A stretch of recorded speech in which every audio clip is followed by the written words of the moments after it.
All right, let's get started. Welcome, everyone. We're glad you joined us tonight. My name is Jocelyn Burks, and I will be one of your hosts tonight, and I will be joined by Mandy Samwell. This session will be recorded. If you do not wish to be recorded, you are welcome to keep your camera off for the session. We will have time for questions at the end, so please leave your comments or questions in the chat or save them for the end. Tonight's panel is about projects that have impacted lives in Brantford, Brant County, and 6 nations of the Grand River. Our panelists will be discussing projects and initiatives that have increased access to healthy food in a variety of different ways. You will see how these citizen-led projects have grown and the impact they've had in their community. We are very excited to have these 5 panelists here tonight to talk about the work they're doing in their communities. To start this session off, we are going to hear from Mandy Samwell about what the Brantford Food System Coalition has been doing to find out how the community feels about the idea of a community food hub for Brantford Brant. Mandy, you can take it away. Thanks, Jocelyn. Hi, everyone. I'm Mandy Samwell, and I'm the co-chair of the Brant Food Systems Coalition. Over the last several months, we've been looking into the feasibility of a food hub for Brantford Brant. And since tonight's panel is all about food, we thought it would be a fitting place to share what we've heard from the community. You can change the slide. All right. So the Brant Food Systems Coalition is a network of highly collaborative groups and individuals who hold a passion for food, local and sustainable food. We believe that through advocacy, action planning, education, networking, and coordination, our work will lead to a thriving regional food system that is socially, economically, and environmentally sustainable, that there is nourishment for everyone. So what is a food hub? So what we've talked about as a food hub is a community food hub is the welcoming place where people come together to grow food, cook together, share food and meals, speak up for good food, support each other, and this can look different in every community. When we envision a food hub that is tailor-made to reflect our community's unique aspirations and assets. So building a shared vision. So in 2021, we engaged over 440 community members and leaders and volunteers and frontline agency staff in sharing their vision of a community food hub. Actually, it was at the last symposium where we were just talking about launching the survey that everybody helped with to share that feedback. So it's exciting to be here and share those results with you. Through interviews, surveys, and focus groups, we learned that there is overall support for developing a community food hub for Brantford Brant.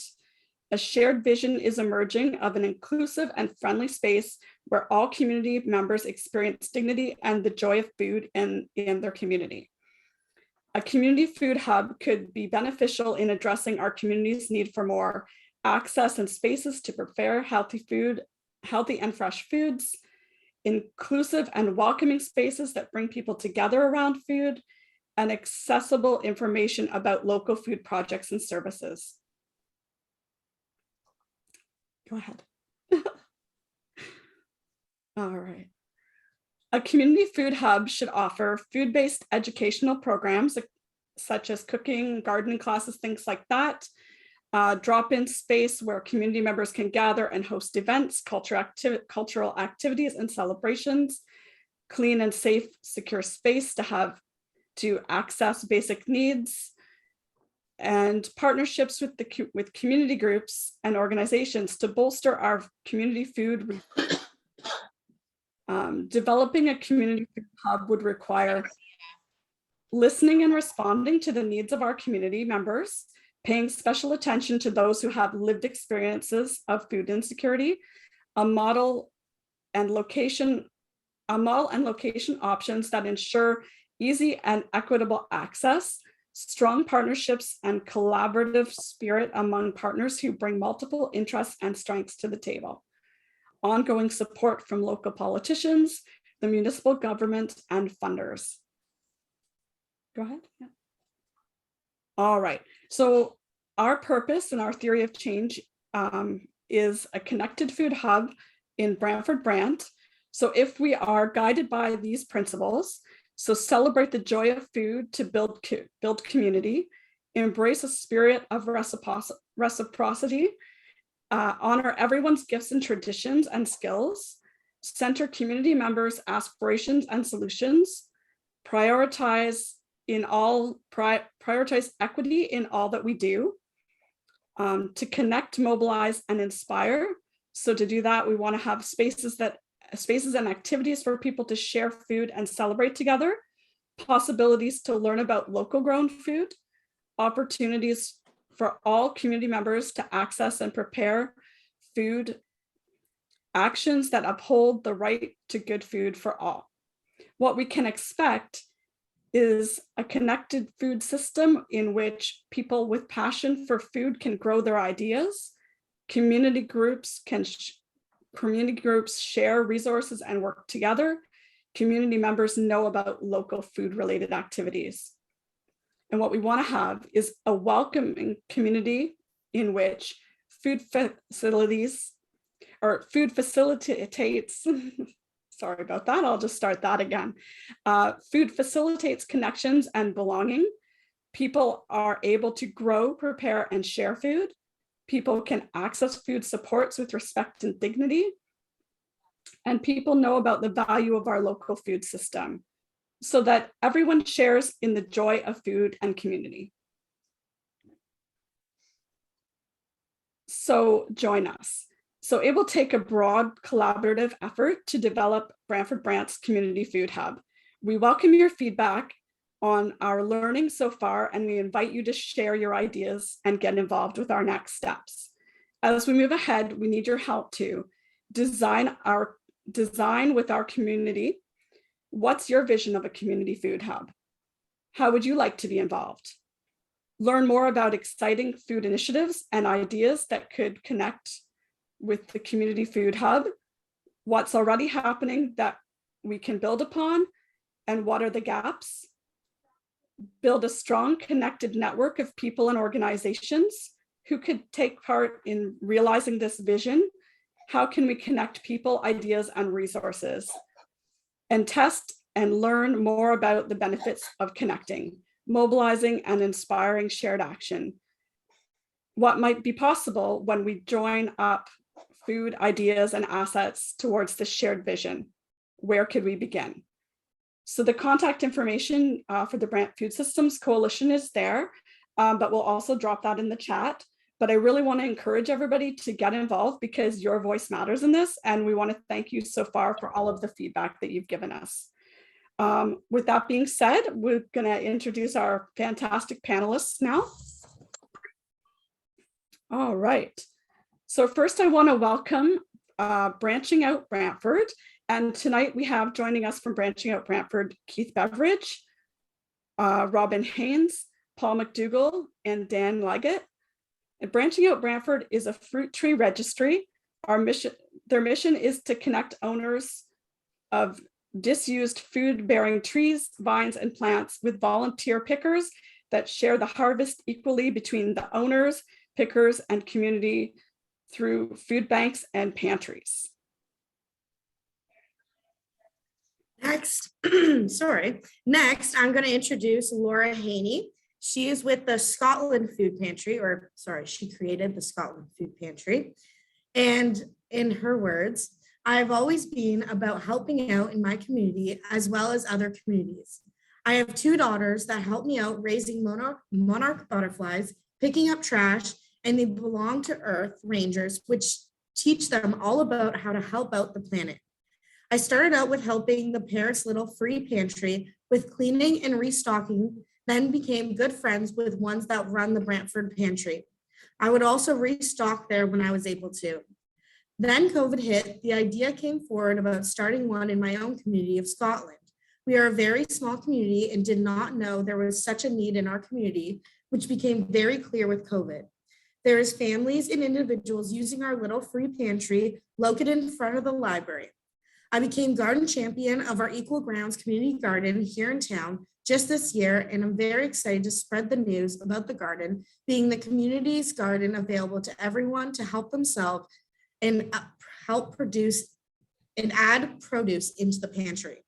I could not do this without the help from the community, Brantford's Little Free Pantry, Salvation Army, and many more helping hands. All right, and let me introduce Lana Delic. For Lana, a first-generation Canadian and mother of 3, food has always been an important part of life. Having a Croatian heritage, family always gathered to share meals and spend time together. This is where her community began. And as a longtime employee and labor relations advocate for the aviation industry, she was provided the opportunity to interact with people from all walks of life. From these experiences came her desire to do more, and volunteering was a natural course.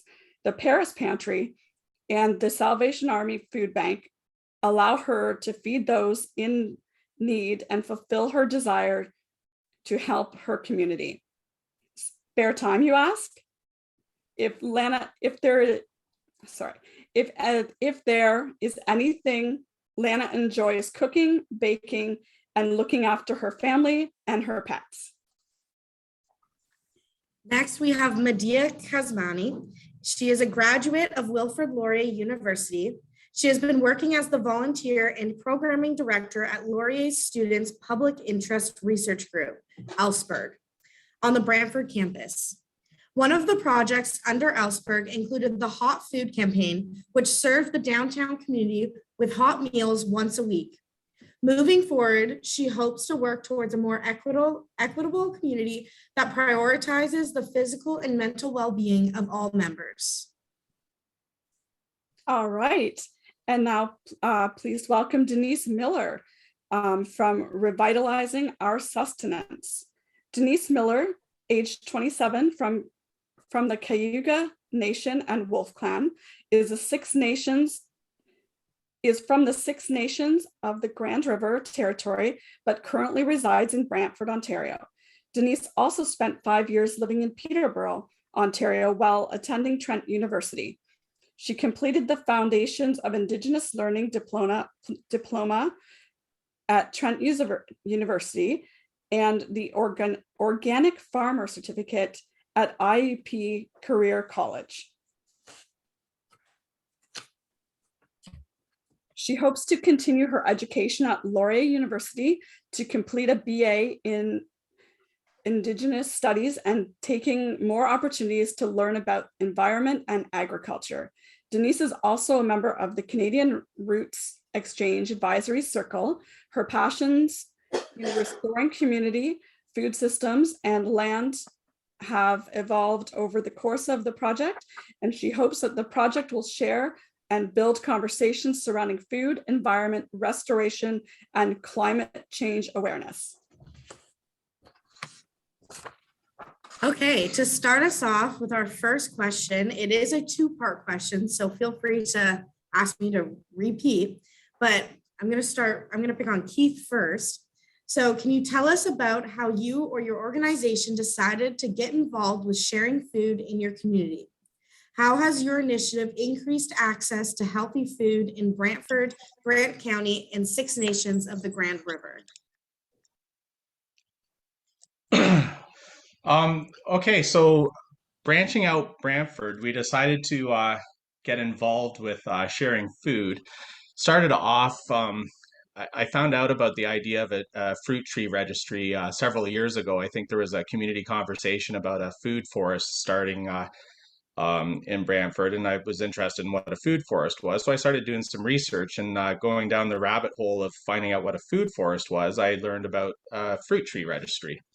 And at the time, I know I mentioned it to a few people that were like I think a local counselor and some people that were involved in the getting the food forest going. And then I kind of forgot about the idea for a while. And then a couple years later, we were I'm very involved in our local neighborhood association. And at the beginning of last year, when the city finally got the rink program up and running during COVID.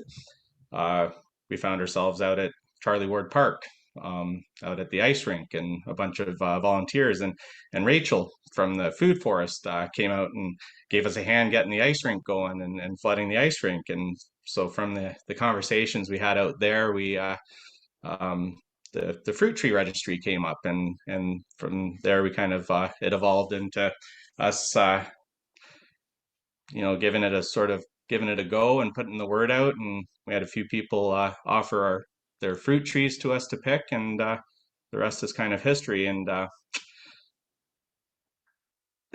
the second part of the question, how it's increased access to food, well, just in our first year, just from word of mouth, we were able to save some fruit that would have normally fallen to the ground, and put that right into our food system, right into our local pantry right here, BL's pantry in the right here in our neighborhood, and start feeding the community. So that's kind of how we got started. Amazing, thank you. Lana, do you want to go next? So the Paris Pantry's been around since 2017.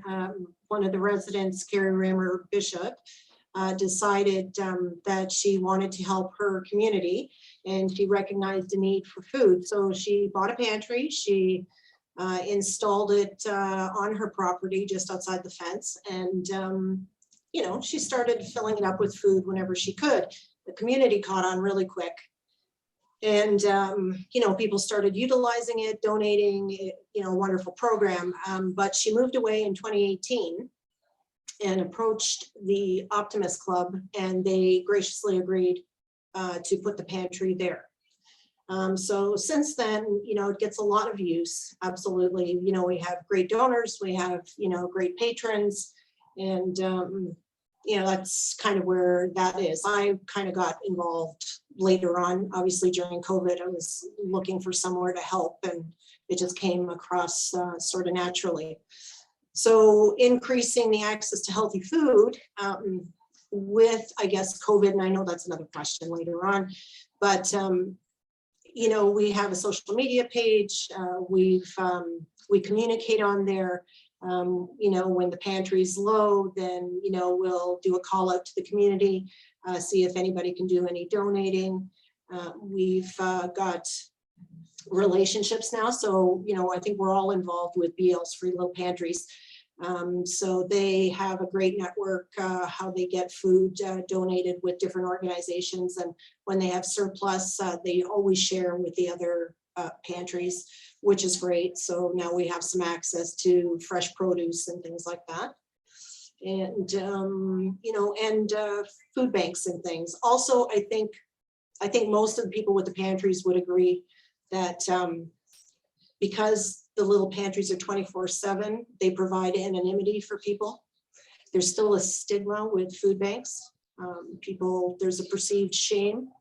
And so with the pantry, there's none of that. There's no judgment, nothing. You can go in the evening, you can go in the morning, you can go whenever, and there's nobody monitoring. And so you can privately, take what you need and not have to feel, unfortunately, ashamed of having to utilize the service, right?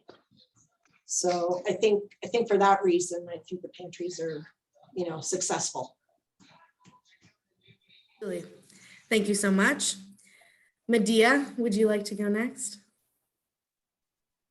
Yeah, so I think to start off, LSPIRG has always been kind of involved in sharing food, but it's been more student focused, like for Laurier students on the Brantford campus, where we kind of have like a similar thing going on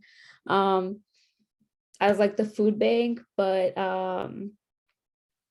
there's like no restrictions on how many items, and not like a lot of monitoring of, how much you can take or how often you can take or anything of that sort. It's kind of like anyone who wants to come, like we're open at a certain amount of time, they can come in and grab whatever they want, however much they want, without like any questions. But that was like heavily student focused. So we actually had a Laurier student come up to us, and she had this great idea of like wanting to serve food to the community and those that need it the most. And so basically what happened was we were like more than excited to do that because it's something that we've been wanting to do for a while. And so she had a connection with, I'm sure all of you know Lonnie's in Brantford. She had a connection with the owner. His name is Brian, and she talked to him and he was like more than happy to offer food once a week to us for this initiative. And so with Brian on board, and then, you know, with her bringing this idea to us, we started doing the hot food campaign, which basically allowed us to serve food to whoever in need once a week for like, unfortunately, it was only an hour that we were out like in downtown, which is a little bit limited.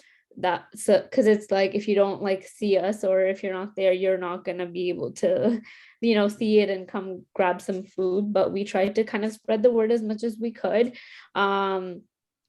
And so we were able to serve a whole bunch of folks who, you know, needed the food. And especially because we were doing it, it's like a winter term kind of program. And so, especially because it's so cold outside, and I feel like that's when you feel like the most hungry and you need like, you know, the nutrition in your body. And it's something that, you know, you can definitely feel, and especially in the cold. And so once a week we were in downtown, just serving food to whoever needed it. And yeah, that's how we got started. And we did this for like the winter months. But now that winter is over, we've stopped it for now, and we're thinking of starting back again next winter to continue it. So yes, I think that's how it started. And I think it did increase like, you know, access, just because there's only so many programs that are available to community members. And so it was just like something else that was available to them. And especially if they missed like food at St. Andrews, they could come to us for that day or something and grab something to eat. So that's a little bit about, yeah, the hot food campaign. Amazing. Thank you so much, Medea. Laura, would you like to go next? Yes, so the Scotland Pantry, it started out with our local Scotland Facebook group. A family reached out during COVID needing help. And me working with the other pantries, I know how much they have been used. And I wanted to help out our locals here. We reached out to the county of Brant about getting the pantry. And it was set up right locally in town, right in front of the library, which is an amazing location. Anybody could walk to it. And yes, so it's open all the time. Yes, so they don't need ID. They don't need to fill out forms. They could go anytime. And individuals, families, no matter their situation, they don't feel like they're being judged. They could grab, and it's being used. It's like always needing refilled, and we have so much help refilling it. The community, people in Brantford, the other pantries, different organizations. And yeah, it's helping out. There's the need. Amazing. Thank you so much, Laura. And Denise. Hello, nice to meet everyone. Revitalizing our sustenance, it started in May 2020 on the Six Nations Reserve.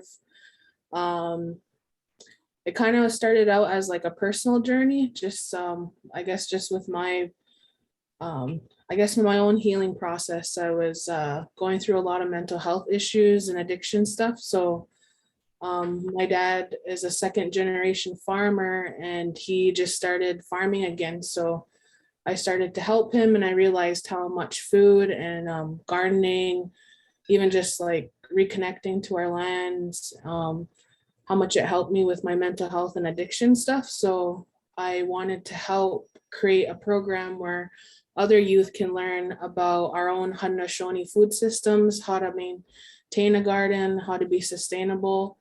and also just like the cultural and language revitalization around food. So I wanted to kind of create different, healthier coping mechanisms with our youth, because it's like really needed on the reserve, just with everything that's going on and whatnot. So that's kind of how it got started. And then just like with everyone else's program, the need was there, and how much the community was, I guess, like they needed it. So it just kind of branched off, and then more people got involved. And last summer we had a full planting season, so we got to donate food to the elders, I guess, complex on Six Nations. There's also another like healthy food community garden on Six Nations too, so we donated corn and different vegetables to that project. And where else did we donate to? Just whoever pretty much showed up at the garden to help us, like they always got free food. So I think that's one of the biggest things that we're gonna try to focus on the next like few years, is just trying to have more of like a community system on how we can give food to our community and how we can do more outreach, because our reserve is so big that it's kind of hard to maintain an ongoing I guess system. So that's pretty much how it got started. And then just with anything else, like food is political, right? So just kind of creating more awareness on how food is political, and especially when it comes to Haudenosaunee sovereignty. So it's also spreading awareness in our nearby cities or towns. So that's one of the biggest like initiatives that I kind of came across, and that I think that there need to be more awareness around. So I think that's really about it. Awesome. Thank you so much, Denise. All right. I really enjoy the uniqueness of all of the different projects you guys are doing, but the common thread about feeding our community as well, which is great. So let's go with the next question. So let's chat about the impact of COVID. How has your citizen-led project continued to grow through the challenges of COVID? And if that's okay, we'll start with Medea this time. Yes. So I think this winter of 2022 was the first time we actually started the project for the first couple months. So it didn't really exist before COVID. During COVID, we just kind of had to make sure that we were, just taking care of ourselves, being very, careful with safety and stuff. But I feel like, with COVID, everyone has been, so it's just been such a worrisome time. And, there has been a lot of support for, for everyone, but I feel like not that much support for really those who are really in need. And so compared to other people, and I feel like, it was just like, I don't even know how to describe it, but it's like you could see how much of a need there was, and you could see how appreciative everyone was. Just also because I was talking to some people, and they were talking about just not being in the best physical health, and so I just feel like having food there was really, really helpful for them. And so unfortunately I can't really compare before COVID to the middle of COVID. I just know that there has been a need for food in the community, and the need is huge. I think I read a report about how much there has been even an increase of folks using the food bank in Brantford. So there's definitely a need there. And, I really hope we can continue. This is something that, we can continue to address and have real solutions, not just temporary ones. But unfortunately, right now, this is all we have. But hopefully it's something that we can work towards, like improving in our community. Thanks, Medea. And how about yourself, Laura? Same thing. We started up during COVID. So nothing to compare to for our own individual pantry. But the other pantries will know that things have, really impacted our usage. People have lost their jobs. People have had to change their jobs, reduced hours because of COVID. It's affected being able to feed their families. And these prices of groceries are not going to help either. They're struggling still from COVID. And then now the prices are going up. So it's definitely going to continue for a while, needing help. All right, thanks so much. And how about you, Denise? Just like Laura, we started during COVID, so I guess it's just like ongoing learning process, and just with being like a new farmer and everything. So kind of gives me time to really research and think about the long-term plans of revitalizing our sustenance. But again, just with, I don't know, like a lot of the talks have been about like how a lot of people have lost their jobs and are really like struggling during COVID, whereas on the reserve, it's just been always like that, right? Like we've always struggled. We've always had a issue with like even just having grocery stores on the reserve or somewhere to get groceries. So I think just it's like a new time where we're also focused as a community how we're going to sustain ourselves as families, because again, like the grocery stores aren't helping, and we have really big families. There's sometimes like 12 people per household. So just a little 6-pack of tomatoes aren't gonna cut it. But I think it's just more being realistic during this time of like, how can we, I guess, help our families and the demographic of like how much people are in per household. Because like, I guess like one of my biggest goals is to have like wholesale options for families, because like I mentioned before, having like small little buckets of like strawberries and stuff, that's not going to maintain a week's worth of food for a big family. So I think it might be a time of struggle, but it's also a time of really good like awareness and realization of the I guess of like really looking at the bigger picture of how we can be a helper of during this time, because it's like really scary, but also just with going back to our Haudenosaunee teachings, like when there's a time of struggle, that's when we go back to the land, and that's when we learn why we are so connected with the land, right? So even though it might be a struggle during COVID, it's also a blessing too, because a lot of our families, you see a lot of people on the reserve doing their gardens now. They're reconnecting back with even their neighbors, because a lot of people came up to our garden and just visited, a lot of older people. So it's almost like, even though it was a time of struggle, we also came together as a community. So I think like it might be kind of hard, but it also is like a blessing too. Wonderful. And that's something I think that's not often considered, is the quantity of groceries needed for a larger family.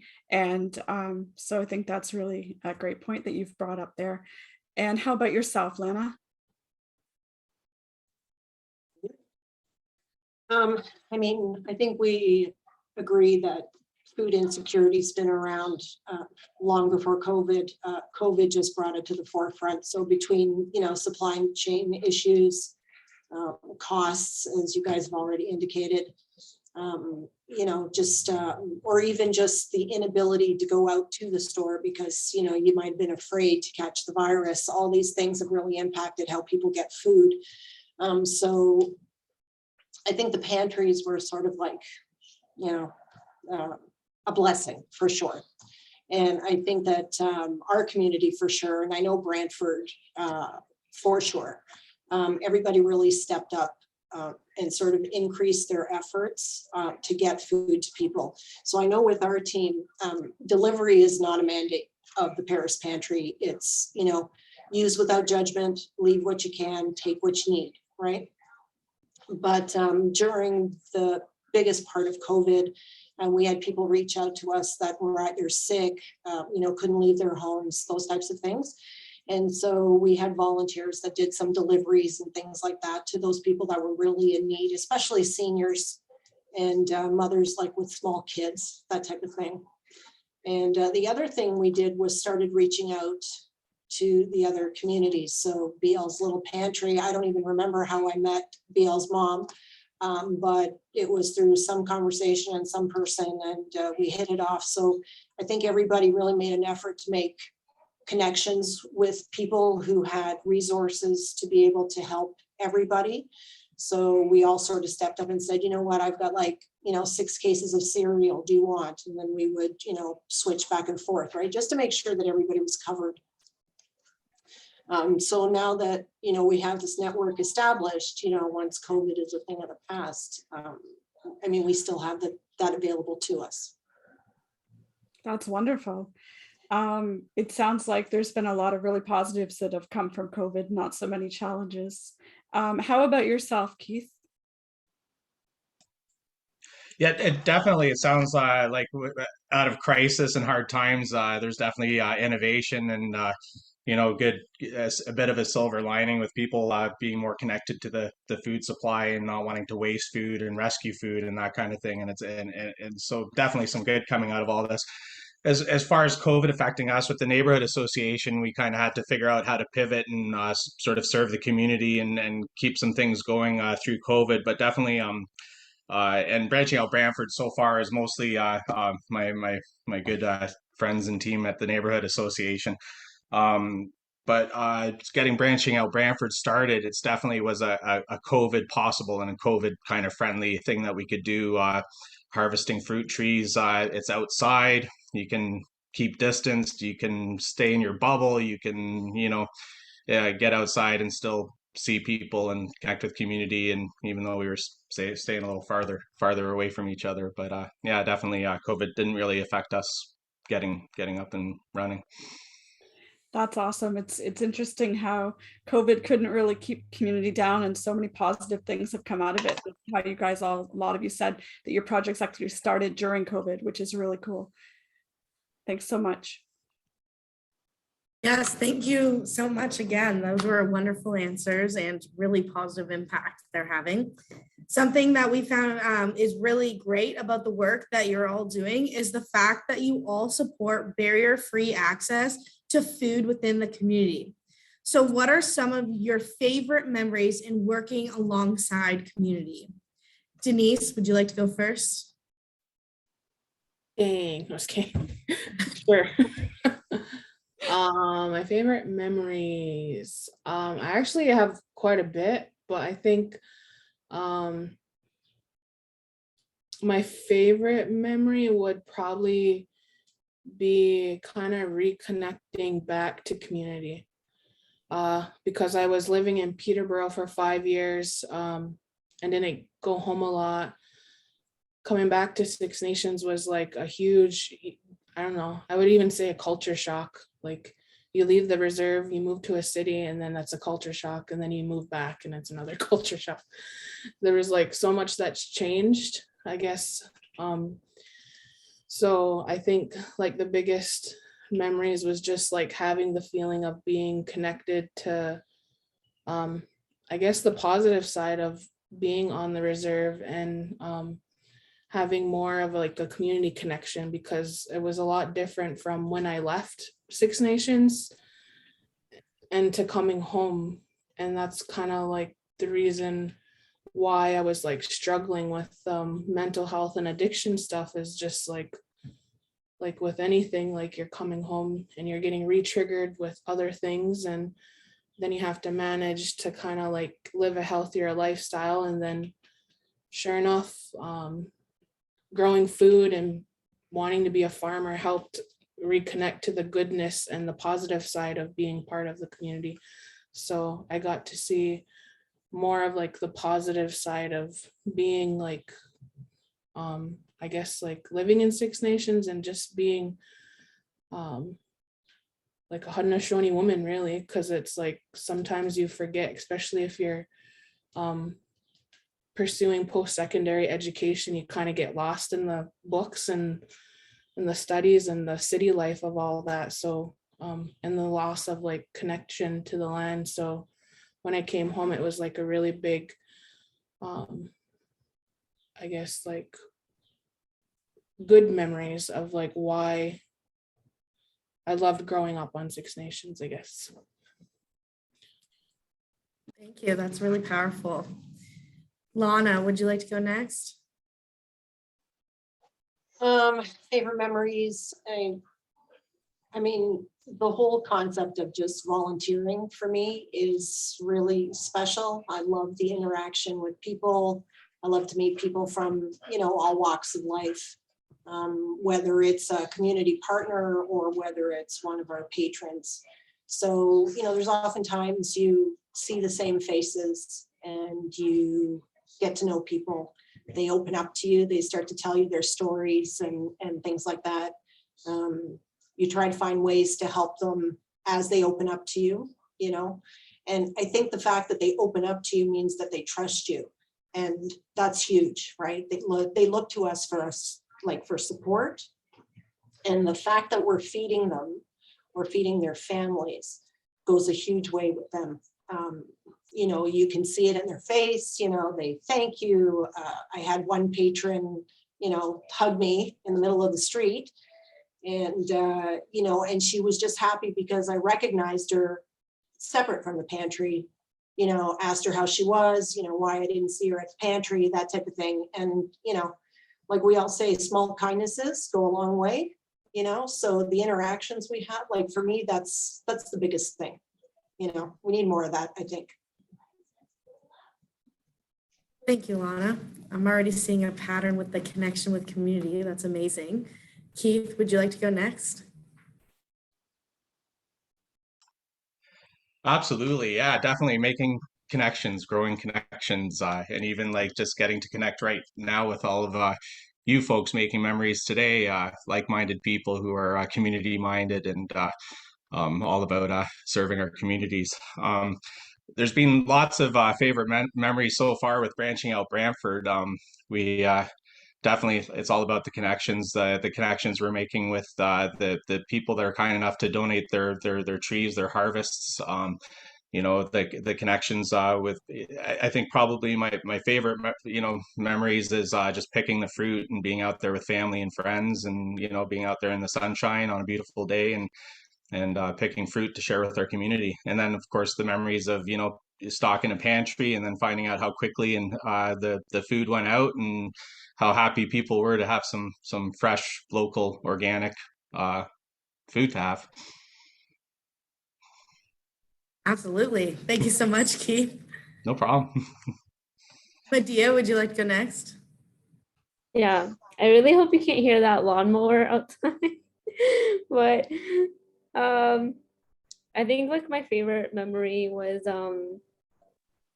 first just being able to actually, because of COVID, like actually being able to go back out into the community and interact with people and work with them and talk to them. I think that part just felt so good because it felt like I was finally actually doing something instead of just like sitting behind a computer screen.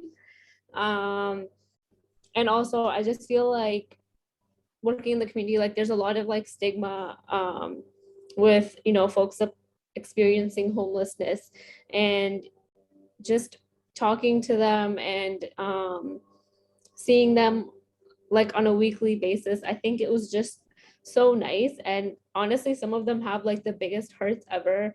They're just like so nice and so genuine and so thankful and appreciative. And it just makes me sad that people, especially in downtown Brantford, they're always like, oh, be careful, like you never, like, I understand that, like, why sometimes people feel like the concern for their safety, but honestly, like, these people are just so nice and genuine. And even though like they don't have a lot and they need food, but I had one gentleman tell me like, oh, you know what, next time you have to try this one sauce with this food, I'm going to buy it for you and bring it for you just so you can experience it. Like, it was just so thoughtful and so nice. And so I just love having the chance to interact with them and like getting to know them. So yeah, I feel like, yeah, it's definitely this whole like community feel. It just brings you like so much like happiness because yeah, I feel like, living in Canada, where we tend to be very individualistic, and I feel like it reminds us of like the way like we're supposed to be and the way we're supposed to be interacting with others and helping each other. So I think that's definitely like my favorite part. Awesome. Thank you so much, Medea. Laura, would you like to go next? Yes, same thing, the community, the connections. And yes, the partners that we work with, getting to talk to them, being able to see people again and talk to people, and the patrons, yeah, talking with them and hearing their stories. We're a very small community, and I still, I didn't know so many people here. So getting to know the people here. Amazing. Thank you so much. There definitely was a theme amongst all those memories. The smiles on all your faces sharing about them was incredible. So thank you again. All right. So I have another two-part question for you all. What are some of the risks you've taken and the challenges to this work? And what do you find most rewarding about the work that you do? So I'm going to start with Lana this time, please. Risks. I mean, there's risks with everything. I think with the pantries, I think under the Good Samaritan Act, I think, giving away, donating food, I think you're kind of, if you want to talk legally, I think we're covered under that. But, people who donate food do so with good intention. It's fresh, it's healthy, it's not out of date, it's given with the intent to help. And I think the people who use the pantries for food, they feel that it's safe and it's been given with good intent. So in terms of that kind of thing, I never really think about that sort of thing for risk. And in terms of the pantry itself, I mean, we have enough volunteers. People have days of the week that they go, and everything's cleaned, and things that maybe went out of date, or you might get a rotten apple or something. That all gets discarded and reorganized and stuff like that. So we try to keep it very safe, very clean, very appealing to the patrons, right? Yeah. So in terms of risk, I don't really think about it, to be honest with you. Maybe I'm naive that way. Challenges, tons. Can't keep up with the need. Not at all. You can fill up the pantry at 9 o'clock in the morning, and by 10 o'clock, there's not a thing left. And it's not one person, it's a lineup of people.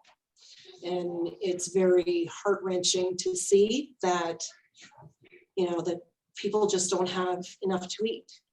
Whether you're alone or whether you're a family of 12, it's terrible. In Canada in this day and age, first world country, we shouldn't have anybody hungry anywhere, right? People should have access to healthy food, right? So, but besides that, I don't think we have enough volunteers. Paris Pantry has a great volunteer network, but it's, it kind of wanes, right? So like around Christmas, Easter, Thanksgiving, everything sort of ramps up. The community thinks, oh, it's a holiday, and they sort of ramp up their donations. But it's the middle of the year when nothing's going on that I think we're having the biggest challenges trying to get food, and to get people go on vacations and things like that. So then your volunteer pool is down a little bit, and not just that, all the businesses and like retail partners and things like that, they're all struggling, trying to recover from COVID. So where they might have at one time donated so much, they maybe can't afford to now. So I know we all try to help each other, but we're also all struggling. And what do you find most rewarding about the work that you do? Oh, absolutely. Just like we said before, it's just the community, the meeting of the people, making all sorts of friends, and not just with the patrons, but with all the different groups. It's just all new friendships, and like all over Brant County. It's fabulous. All right, thanks so much. And how about yourself, Medea? I definitely think for me, like the most challenging thing was, especially it being like a first time project, was that it was really difficult to like communicate with the people that we were trying to serve, because obviously our go-to all the time is social media. That's always what we do.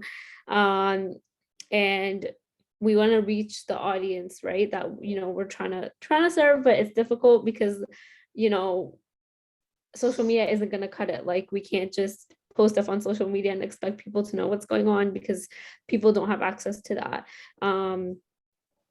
So I think that was definitely a huge struggle. We had to really spread word through the community, and just hoping that like word of mouth gets around, and so folks learn about what we have, like putting flyers up. I feel like it's so old style, but putting flyers up around the city and stuff. And even I think when something happened and there was a change of plans and it was last minute, it was just really hard to communicate that across. So that was definitely a challenge. And the other thing is how we're talking about getting a central food hub. I think that's just so amazing, because one of the other challenges that we were facing was that we were doing this outside. And so if the weather isn't the best, it makes it really difficult for us to be serving food, because there were a couple times out there when, it was windy or it was snowing and it was raining and we were there, but I just feel like every time I would open up the soup and I could just it's raining and I don't want the rain to get inside. So it was trying to work around that and trying to deal with it. It was just a very tricky kind of situation. And it's okay, even if we cancel it, people are still outside, people still need food, right? And and then also if we do cancel it, how are they going to know, oh, we'll still be back next week, right? It's just because of the weather. So I think that was definitely a challenge for us, definitely being able communication, being able to communicate what was going on, because I feel there was no central point of access of information or somewhere that we could always be hey, if you want to know what's going on, check this or check that or go here or whatever, right? So yeah, I felt that was the most challenging thing, but also I think it was just every part of it was rewarding, because at the end of the day, no matter what, it was definitely worth it. And just knowing that, I feel it's just this feeling that that someone is not hungry. It's just the most amazing thing, especially because it's not, I think there's a huge difference between filling up on snacks versus actual food. And I'm that kind of person who, if I'm hungry, it's I do not want snacks. I need a proper meal. And I, want to eat nicely, because snacks just they don't make me feel full in the way that, I want. Right. And so I feel soup is heavy. It's good. Having sandwiches on the side. We also had coffee. we got like people, we had like people donate pizza, so it was just like good solid food that people were eating, and I think that was like the best part. Like, and it's just because you like, obviously I know what like we've all experienced like not having food. I'm just like gonna keep rambling about this. Like we've all had that experience where we're like super hungry and stuff, but like I think just because also like right now I just went through Ramadan and I fasted for 30 days, and the way not having food consistently for every single day, it just drains you and drains you and drains you.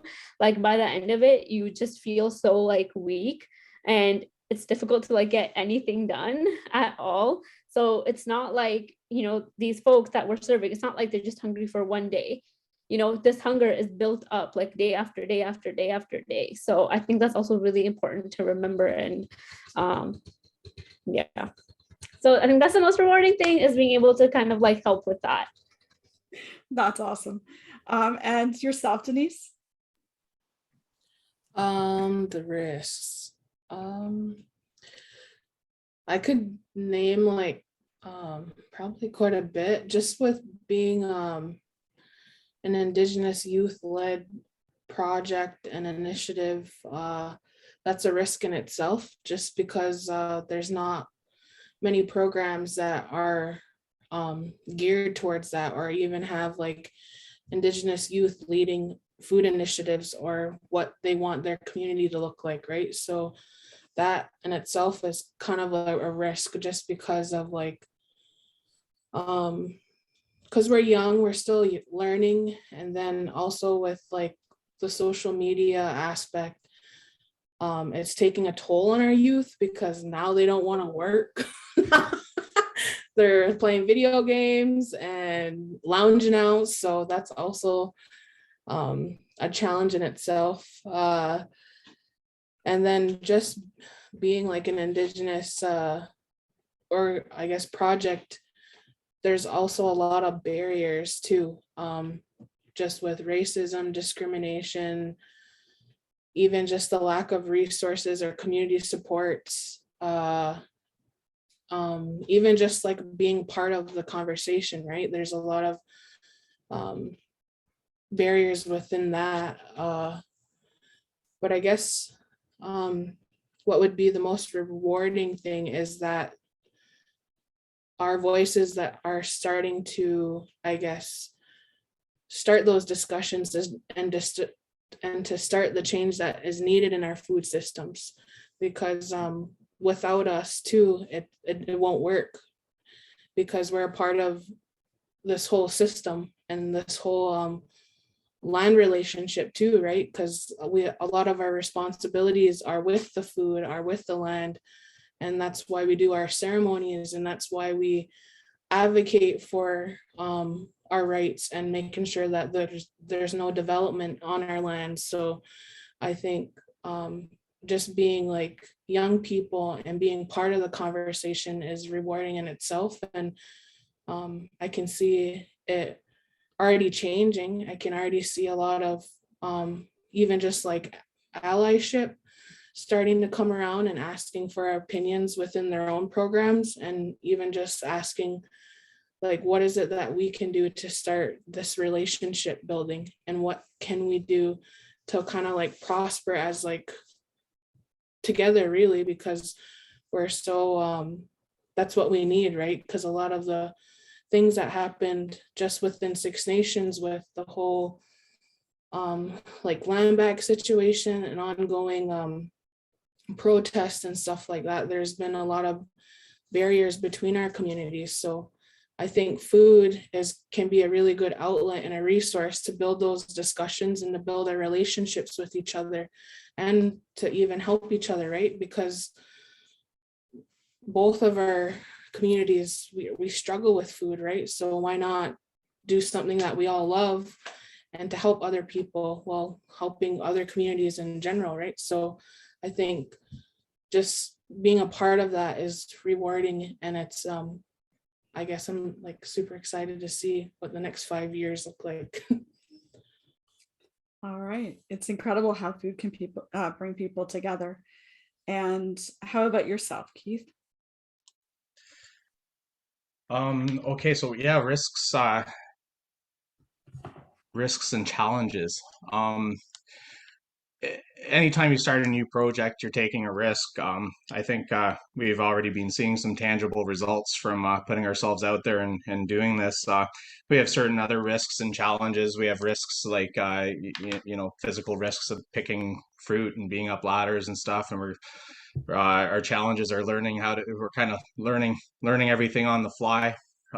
We have so much to learn about trees and pruning and best harvesting practices, that kind of thing. We have to make investments in tools. We have to we definitely have some challenges, but certainly the reward is learning and learning from these challenges. And an example of a challenge we had, we were donated a harvest of grapes from some nice folks, Amanda and Chris, in our community. They had grapevines growing in their backyard, but these grapes were they weren't like sweet table grapes. So it's like we had all these beautiful grapes, and what do we do with them? Because if we put them in a pantry, people probably aren't going to eat them.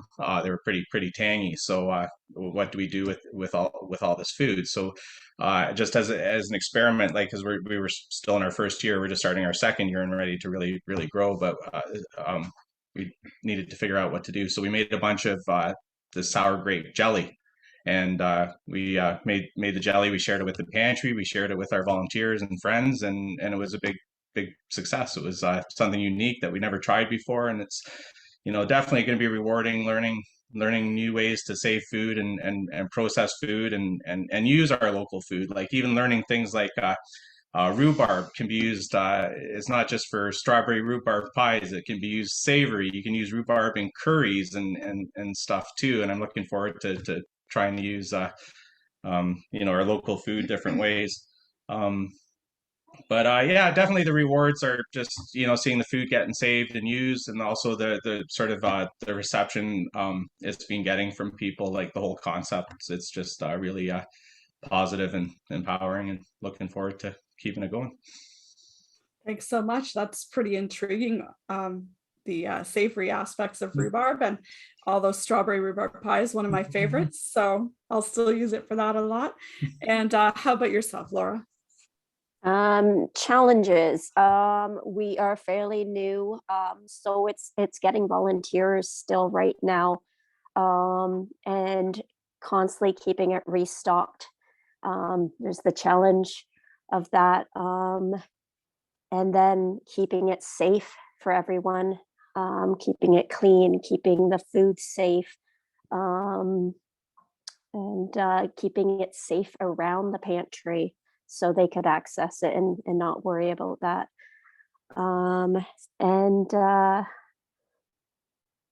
So yeah, the rewards, knowing you're feeding people, keeping their bellies full,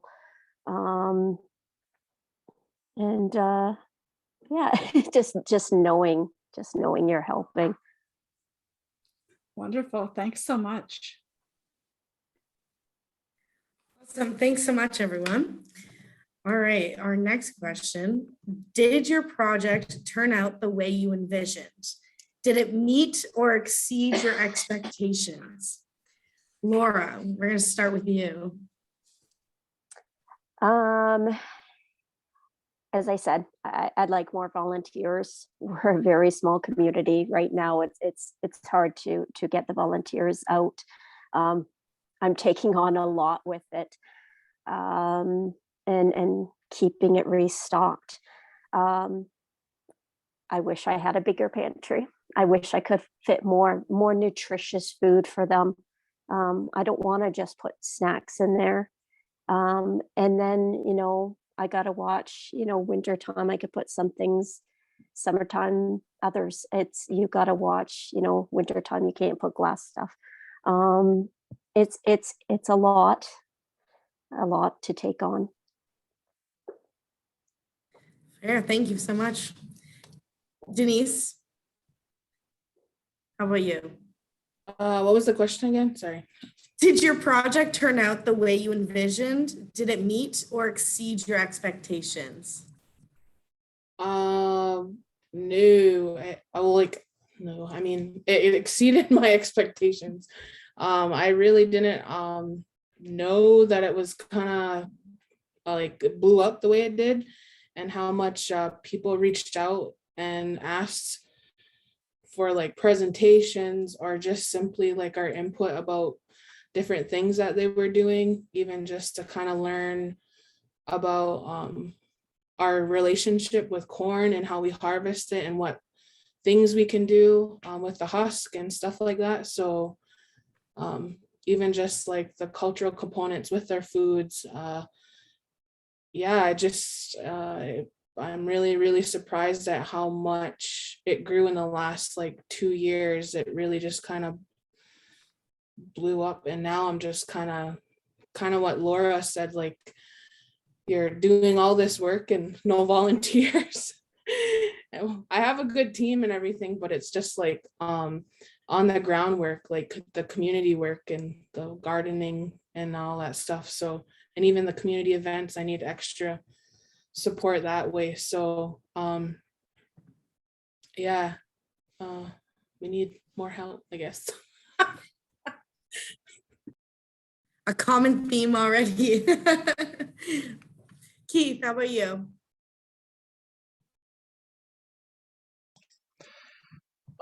Definitely, it's exceeded our expectations so far. Just in a few short months last year, just word of mouth, just talking about what we're what we want to do. We had people stepping up and offering us cherries and grapes and apples and mulberries, and so just in a few short months, with word of mouth, we were able to rescue and share like a couple 100 pounds of food, and that shows, I think, the potential of what our project is going to be capable of, finding that sort of hidden orchard that's sort of within the city limits here, like right here in town, food that just would drop and be wasted. So yeah, we're definitely excited. It's definitely exceeding expectations so far, and we're looking forward to seeing its potential. Awesome, thank you. Medea? Yeah, I think like I had no idea what to expect going into it. But I guess at the end of the day, it is kind of like what I envisioned. And I think it really exceeded like my expectations, because I remember at the beginning, I was just like super scared of like how it was gonna go. And if we were able to serve the people that we wanted. Like I remember the first day that we did it. We had like food left over, and I was kind of like, oh, like we didn't get rid of all the food, like, because I just like wanted everyone to get some food. But then as the weeks went by, we just got more and more people, and we started running out of food, and then we finished it, and then we would actually kind of run out even before our time was up. So I think that just kind of like shows how much of a need there really is. And yeah, and I just feel like really satisfied with the amount of people that like we were able to serve. And I feel like if that's something that we can even expand later on, like I feel like that would be amazing. So I'm like really happy we started it, and like I'm really excited to keep it going. Awesome, thank you. And Lana? So I wasn't one of the founders, obviously, because it started in 2017, and I just sort of started, mid-COVID sort of thing. I didn't really have any expectations because it was just a little free pantry. So, and I live very close to it. So I thought, I'll do my thing, I'll donate, straighten up or whatever. And, that was going to be the end of it. But then they did a call out for volunteers, try to do a bit of more of an organized volunteer group to make sure that we had the days covered and things like that for cleanup, and then just for some other decisions and things like that, where we wanted to go with the pantry. So I didn't really have any expectations at the beginning, but as far as I'm concerned, I think we're a really good group, and I think we work well together, and I think there's some ideas and some things that are coming up, and I think we're going in the right direction for sure. Thank you so much. It's really interesting to hear that all your projects seem to have exceeded expectations, but some have some barriers, but still are exceeding expectations, which is a pro. So it's good to hear. All right. So through your experience in the community, have you noticed any other needs that can be addressed to benefit folks? And I'll start with Keith this time.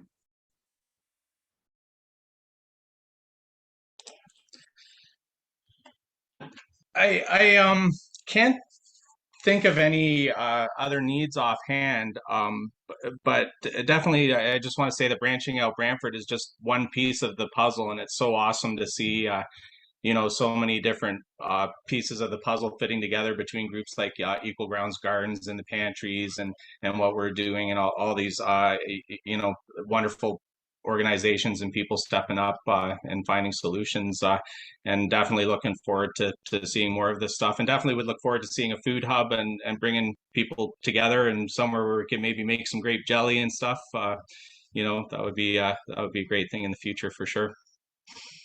Awesome. Thanks so much. We look forward to that as well. And how about yourself, Denise? Can you repeat the question again? Sorry. Absolutely, I can. Yeah. I'm pregnant, so my brain's like, ah. All right. So through your experience in the community, have you noticed any other needs that can be addressed to benefit folks? Needs of the community. I think just I guess when we're thinking of the farming community, or even just like helping out where we can within our food systems, I think knowing and learning about the land in which you're on and the cultural significance and the governance system that you're on will help make your, I guess, food system or initiative more wholesome, I guess. Just figuring out where you are basically, and where these foods come from, because a lot of the foods we eat come from Indigenous people. So just knowing the cultural and the political background of those foods, and then who knows, maybe you could even have like a learning process through that too, and making sure that other people know where these foods come from and why they're important, and building more connections with our Indigenous communities, because I think that's just really what's needed, is just coming together, like, because there's not a lot of conversation, especially when we're looking at the farming community. There's still a lot of sexism and racism in that field too. So like by encompassing more, I guess, racial and Indigenous inclusivity in our programs will also make a difference for these young peoples coming up, right? They'll understand more, and then they can start their own learning journey, and then they can teach other people what they have learned, and will make new generations of people that are more understanding and more, I guess, inclusive when we're thinking of the foods we eat and what land we're on, basically. So I think that would be a need, just educate yourself, I guess. Perfect. Sounds like there's still lots of work to do, but thanks for sharing that. And how about yourself, Medea? Yeah, I think something else, just based off the conversations that I had with like folks, was that other than food, I feel like clothing is a big thing.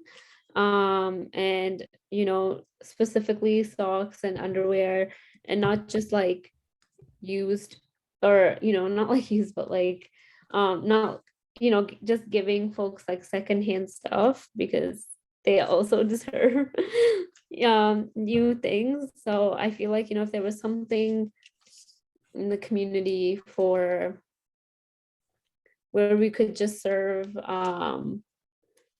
kind of like the same thing as like the same programming, but instead of food, like clothes, where, you know, we're able to, you know, give them what, you know, what they really need, especially to survive out like in the cold, you know, whether it's like mittens, like hats, or just basic items like, you know, undergarments, or I feel like just even, you know, basic like necessities like providing toothbrushes, deodorant, stuff like that.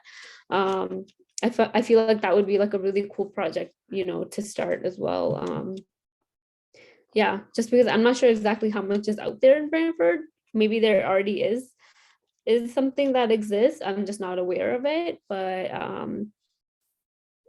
I just, based off what I've heard, like I did hear a lot of people mentioning that that's something that is needed like in the community as well. That sounds like a really important project as well. And how about yourself, Lana? I think when people donate to the pantries and things like that, everything is sort of like, when you think about it, you think of families.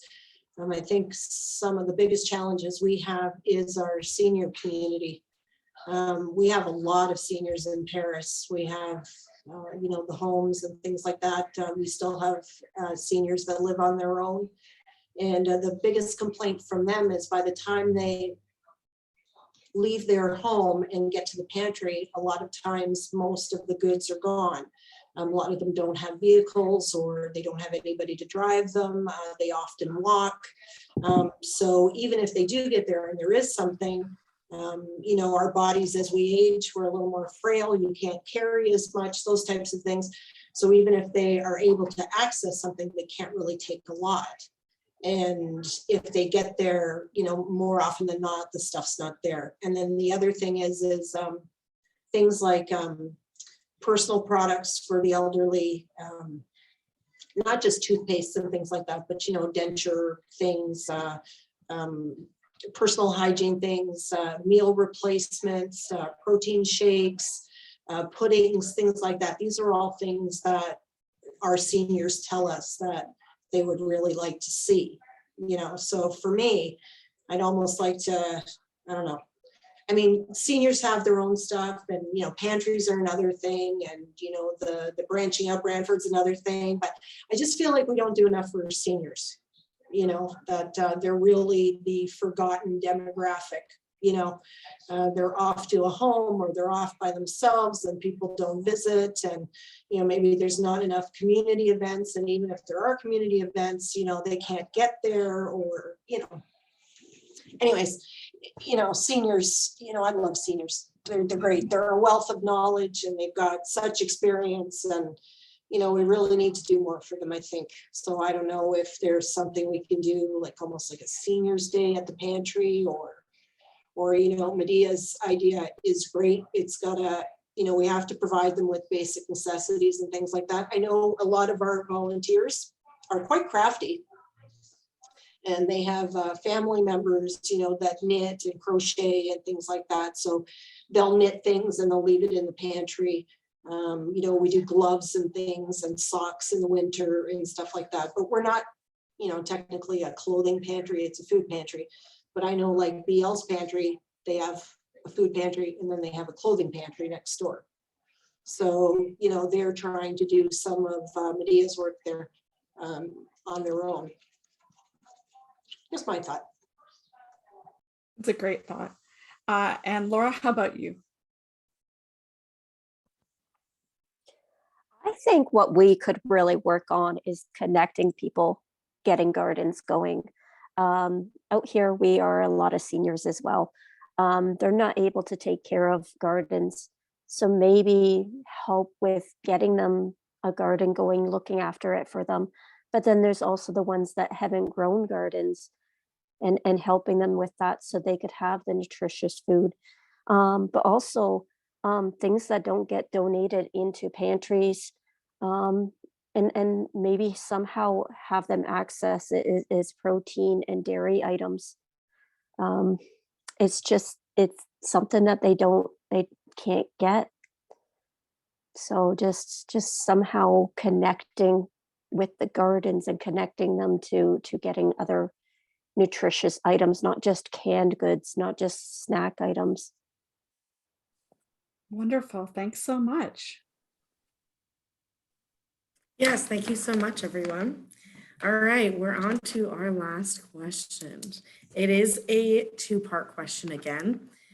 So can you tell us what's next? Where do you see your project going in the future? Medea, why don't you start us off? Yeah. So I think next winter I want to see if I can, somehow expand what we've already started. Like see if we can get more connections, more people who are willing to donate food to serve, just so that there's more options for folks, and not just like, yeah, more options like on a day-to-day basis, but also more options, like more variety weekly, so it's not kind of like the same thing every single week. And something else that we're planning to do also is make kits with like essentials, like how I was talking about earlier, where maybe we could add things like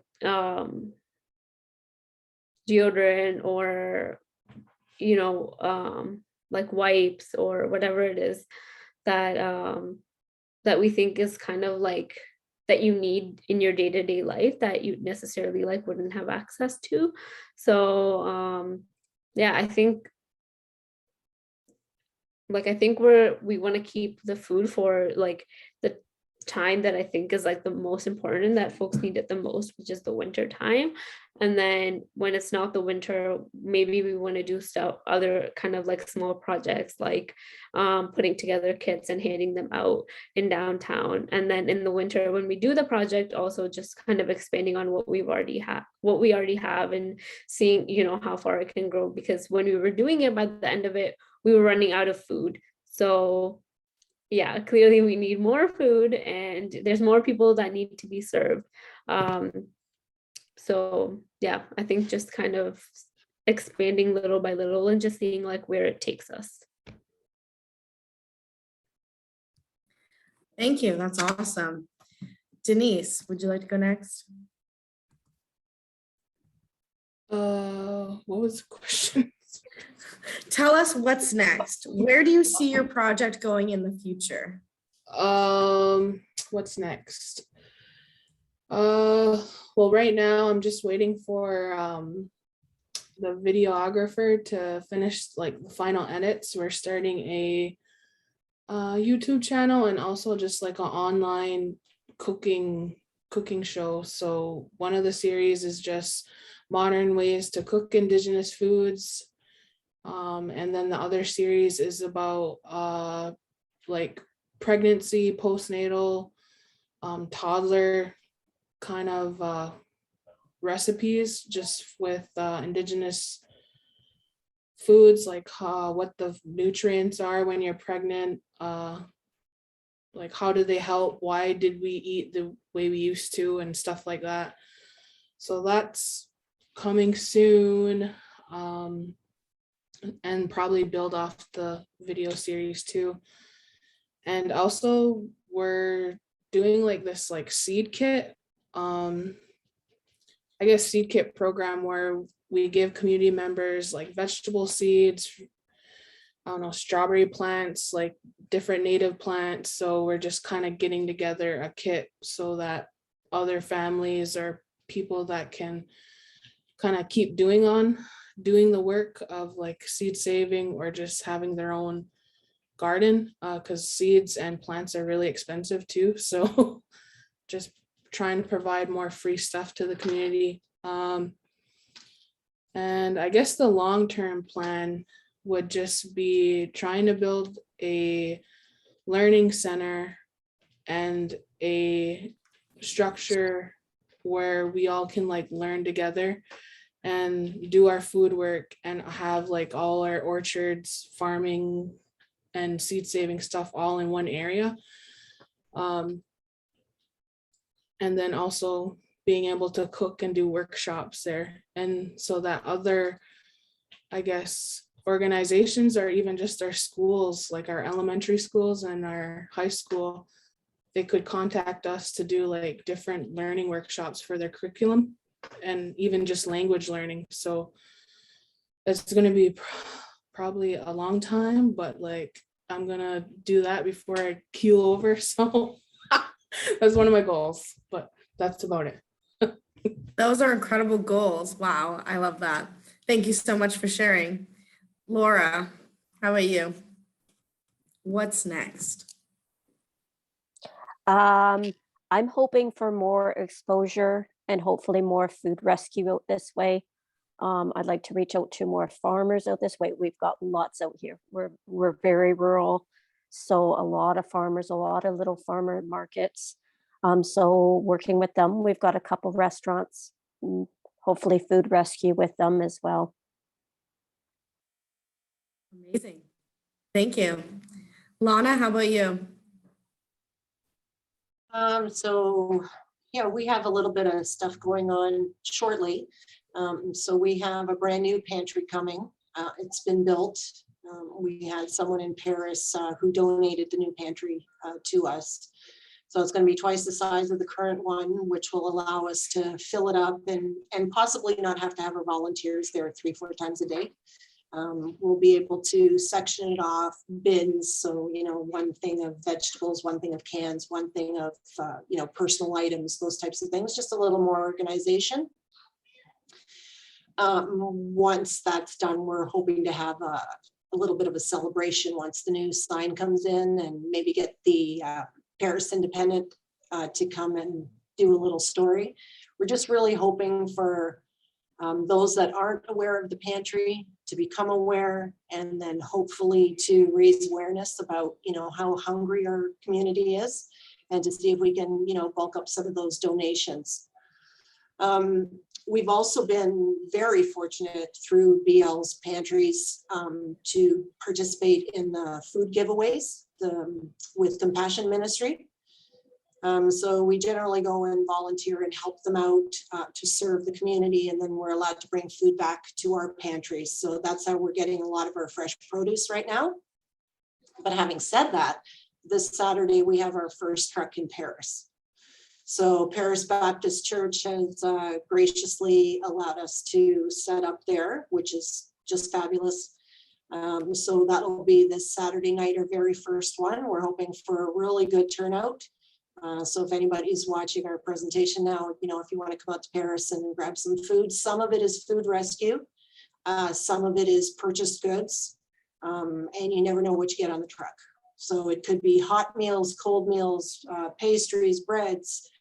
There's all sorts of vegetables, usually potatoes and things like that.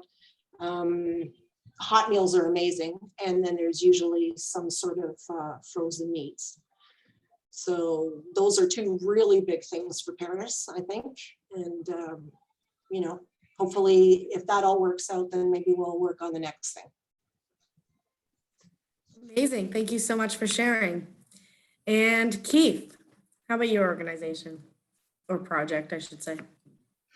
Well, we definitely know that what we're doing has potential and it's working. So we're kind of, now we're ready to shout it from the rooftops and tell people that we're here and build the registry and find these little wells of food that's and save it from being wasted. So yeah, next up, our goal this year is to hopefully at least double what we did last year. And if we can keep on doing that, then you know, in a few years we'll be hopefully rescuing thousands of pounds instead of hundreds of pounds of food.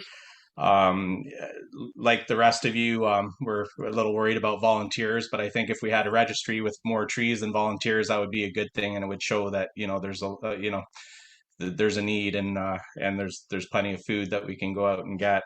But as far as shouting from the rooftops, we're, you know, working on websites, flyers. We're gonna table at events, and, you know, start just you know, networking with things like being here tonight with all you fine folks and community builders and helpers, and yeah, it's I'm pretty excited to see where the next year brings us. Amazing. Thank you so much. All right. Now it is time for questions from the people.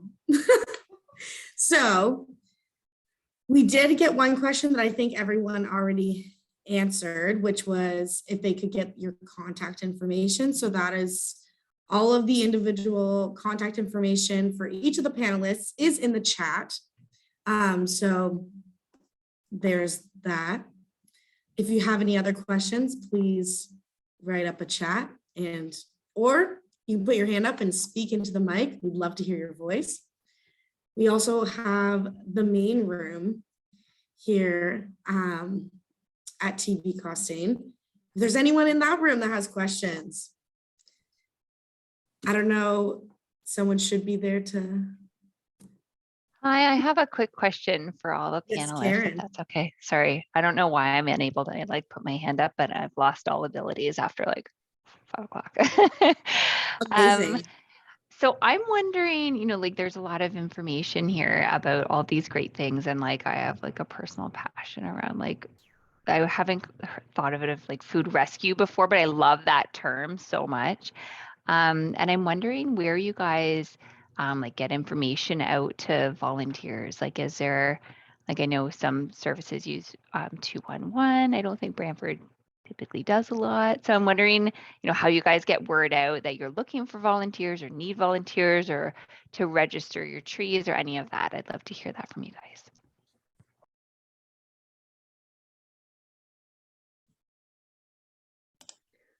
Okay, I guess I can go first. So for us, usually social media is the biggest thing. So we usually post like on our Instagram page if we ever need any volunteers for anything. We'll post like on our story or just like a post on our page. Just because we find that to be like the quickest way to kind of like reach out to people, like especially when we're in a hurry and like we need someone. So yeah, I'm actually gonna send like our Instagram page on the chat, so that if anyone wants to take a look and just follow it, and so that if we ever need anything, you can always respond. You can always DM us. So yeah. Yep. Keith, I saw your hand up too. Yeah, same thing. We through the neighborhood association, the Eastward Echo Place Neighborhood Association, we have a public group and with about 1,500 people. So we put things out on that. We plan on hopefully getting volunteers through recruitment at events. We have park openings coming up. We have different events that we can table at coming up throughout the summer. That'll be yeah, and we're working on flyers to hand out and that kind of thing. And also too, if for the registry, you just have to email us, and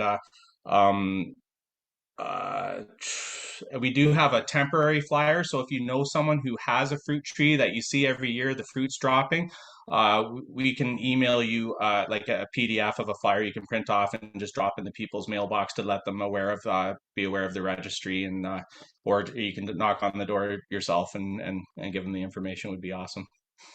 But yeah, otherwise, yeah, please reach out to us through social media, the neighborhood association, any way you can find us. Thanks, Keith. Mandy, I see your hand up. Yeah, so I just wanted to quickly add something to that question and to share with all of the panelists an opportunity as well. The Brant Food Systems Coalition has a website called feedbrant.ca. And so we're working on updating that to make sure that all food related initiatives are included in that. So that's another opportunity that where we could showcase what you guys are doing and have a way for people to reach out to you. So I just wanted to put that out there so that you knew that existed. There's some stuff on there, but we're definitely looking to update it because there's a lot more to be added. So yeah, I just wanted to share that. So feedbrant.ca. Awesome. Laura, or Lana, or Denise, do you want to answer the question before we get on to another question?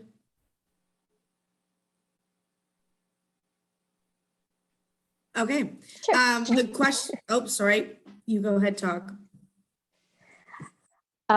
Yeah, so I've sent flyers out to our local, our one areas in Scotland, but also Facebook page.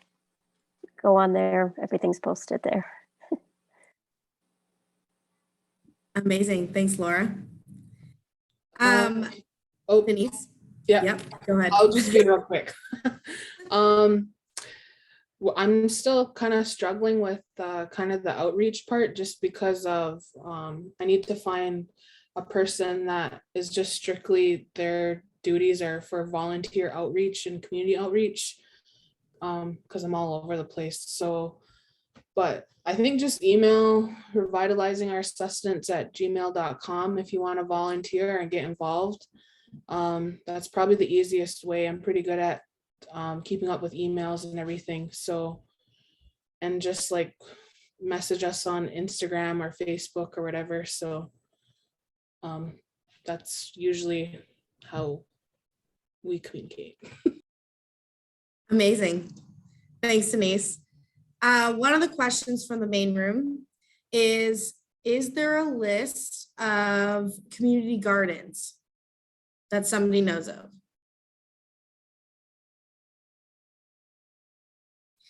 I'm not gonna lie, I'm pretty sure I found it on the city website. If anyone else has a, Risha, I see your hand up.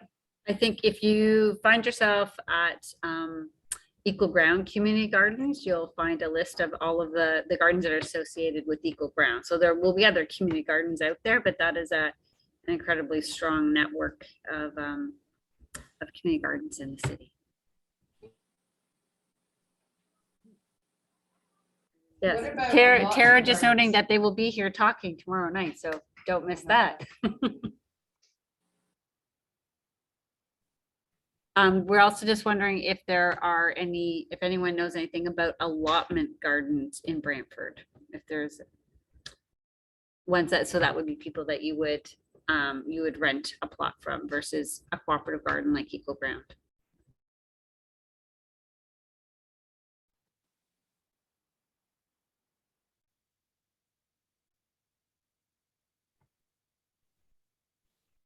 Tara here is saying maybe there's one out by Hope Church. On Buchanan Crescent. On Buchanan? Because I've seen it and it looks like a lot. That's exactly what it looks like. Okay, thank you.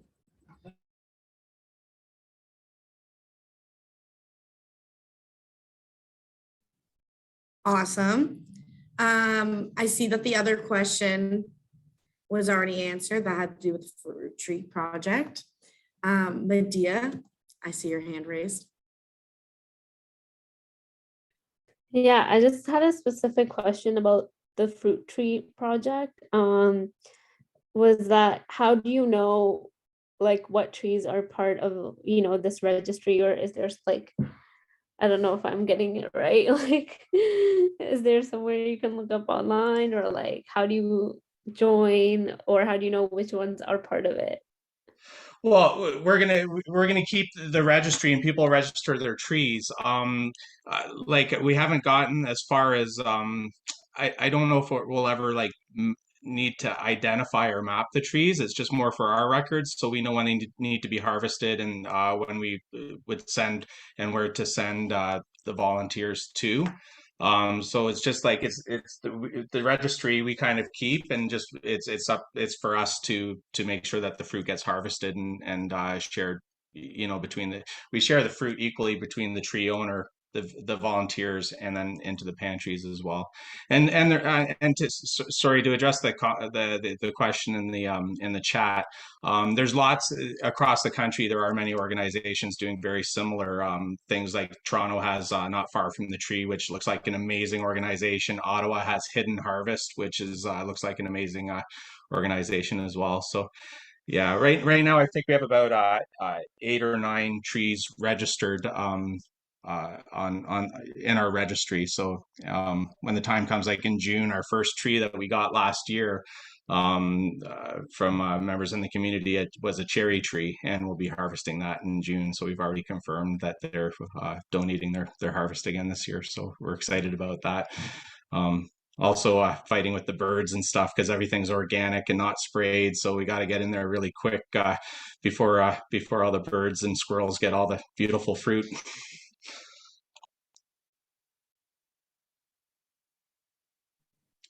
I hope that answered your question. Thank you, Keith. Does anybody else have any questions either in the main room or online?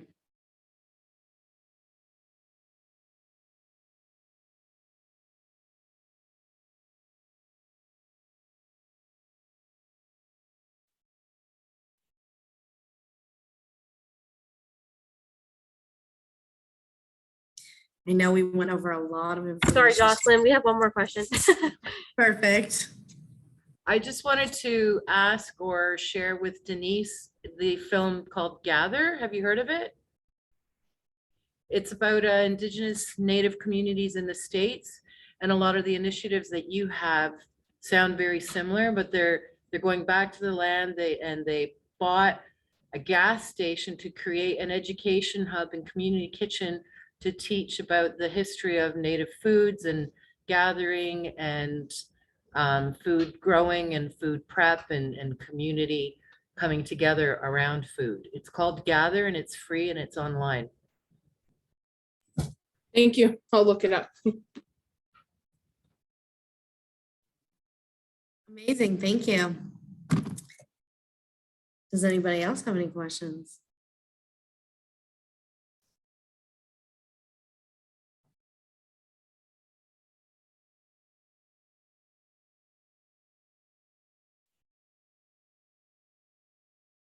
Okay. Nice awkward silence, love it. Okay. Amazing. Well, thank you so much, panelists. It has been a pleasure hearing from you. You all have incredible projects on the way, and it was really amazing to hear from you. As you can see, it was recorded and we are live on Facebook. So the recording will be posted up on Belonging Brant. So you will be able to watch yourselves in the future, or if you want to share with anybody else about your projects, here's another way you can do it. And you're getting a bunch of thank yous in the chat, so please look at those because I love that. Mandy, go ahead. Yeah, so I just wanted to add a comment. I just wanted to, first of all, thank everybody so much for sharing with us tonight, and just to say that your communities would not be what they are without you. So keep doing the fantastic work you're doing because it means so much to your community. Thank you. And thank you everyone for joining tonight because it also wouldn't have been the same without you. Amazing. Have a great night, everyone. Thank you so much. Nice meeting you all. It's been an honor hanging out with you tonight. Good night, We'll everyone. see everybody Thank around. you. Take care. Thank you. Bye.